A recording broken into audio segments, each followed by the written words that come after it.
राजा विक्रमादित्य बहुत समझदार था और उसकी जनता उससे भी ज्यादा समझदार थी। लेकिन राजा की जनता जितनी समझदार थी ना, उससे भी ज्यादा समझदार उसकी 3 बेटियां थी। एक दिन राजा का मृत्यु का समय नजदीक आ जाता है और यमराज उसे लेने वहां पहुंच जाता है। तभी राजा की तीनों बेटियां कहती हैं, यमराज जी हमारे पापा को मत लेके जाओ। तो यमराज उनसे कहता है, ठीक है, लेकिन कितने दिन बाद लेके जाऊं? तो पहली बेटी कहती है कि 100 साल के बाद लेकर जाना। दूसरी बेटी कहती है मेरे मरने के बाद लेकर जाना। और तीसरी कहती है कि ये मोमबत्ती पूरी खत्म होने के बाद लेकर जाना।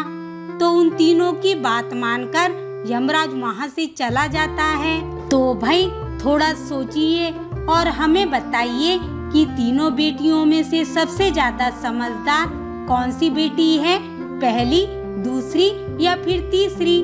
तो ध्यान से सोचिए और जल्दी से आपका आंसर कमेंट कीजिए।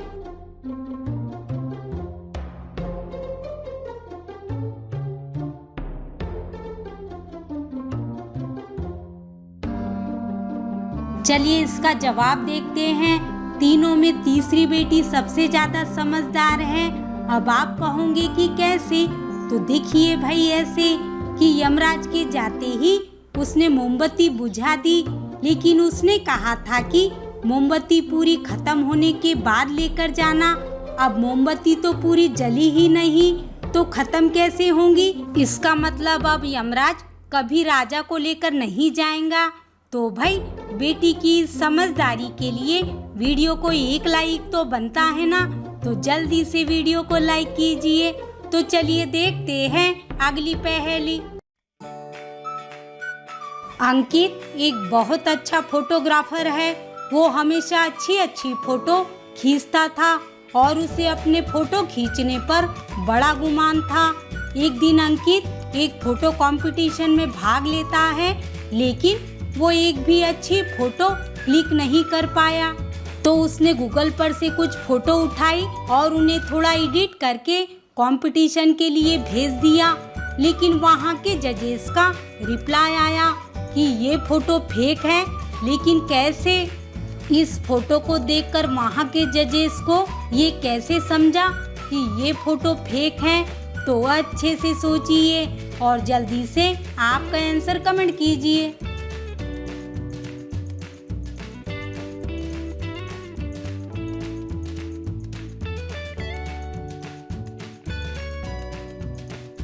तो चलिए दोस्तों इसका जवाब देखते हैं। आप इस फोटो को ध्यान से देखिए। इसमें सन और रेनबो दोनों एक साथ है, लेकिन ऐसा पॉसिबल नहीं है। रेनबो तो हमेशा सन के अपोजिट साइड में बनता है। तो उसी से जजेस समझ जाते हैं कि ये फोटो फेक है। दोस्तों क्या आपने भी यही जवाब सोचा था क्या? तो चलिए जल्दी से फिर से आपके सामने एक पिक्चर आई है। तो आपको इस पर से सब्जेक्ट के नाम गेस करने हैं। तो अच्छे से सोचिए कि यह किस सब्जेक्ट का नाम बनेगा। तो चलिए आपका समय शुरू होता है अब।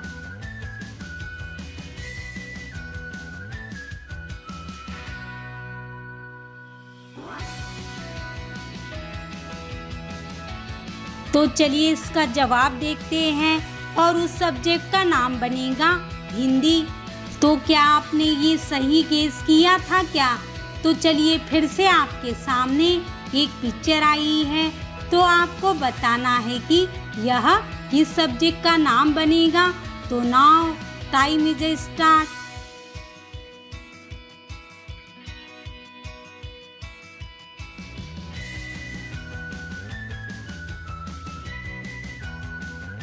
तो चलिए इसका जवाब देखते हैं और उस सब्जेक्ट का नाम बनेगा फिजिक्स। दोस्तों क्या आपने ये दोनों भी सब्जेक्ट सही गेस किए थे क्या? तो इस बात पर जल्दी से वीडियो को लाइक कीजिए। तो चलिए देखते हैं अगली पहेली। दोस्तों पिछले वीडियो के क्वेश्चन ऑफ द डे का आंसर था 64। तो उन 5 लकी विनर के नाम ये रहे: प्रीत, संदीप गुरप्रीत, मुस्कान कुमारी रिद्धिमा कुलकर्णी, परशुराम कुमार।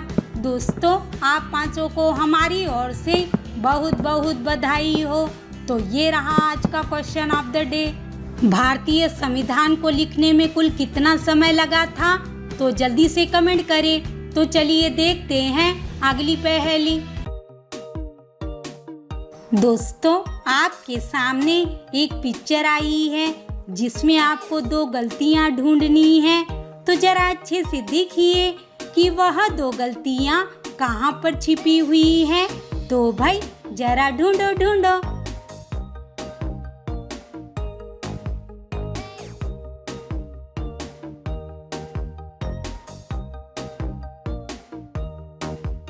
तो दोस्तों, दिखाई दी क्या आपको वह दो गलतियां?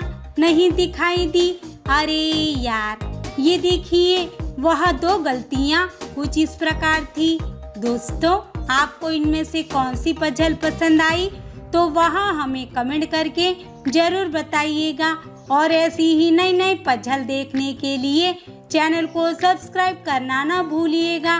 तो चलिए मिलते हैं अगले वीडियो में।